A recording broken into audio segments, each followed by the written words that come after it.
Hello pet lovers, డాగ్స్కి microchip అని ఒకటి ఉంటుందని మీకు తెలుసా? తెలియకపోతే ఈరోజు ఆ ఇన్ఫర్మేషన్ నేను షేర్ చేస్తాను. ఇది స్మాల్ డివైస్ అండి, బియ్యం గింజంత ఉంటుంది. అది మనం డాగ్స్ స్కిన్కి ఇన్సర్ట్ చేయాలి. దాంట్లో మన information and data and dog vaccination and dog history అంతా కూడా మనం పెట్టుకోవచ్చు.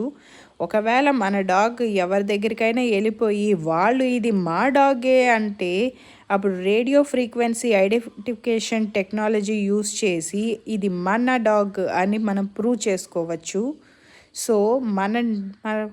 సో మళ్ళీ మన డాగ్తో రీయునైట్ అవ్వచ్చు. అప్పుడు మనకి ఏ దిగులు ఉండదు. ఆ ఇన్ఫర్మేషన్ మీకు నచ్చితే ఖచ్చితంగా లైక్, షేర్ అండ్ సబ్స్క్రైబ్ అండి బాబు. Thank you, bye bye. సుబ్బుగడికి బాగా నిద్ర వచ్చి నా కాళ్ళ మీదే పడుకున్నాడు.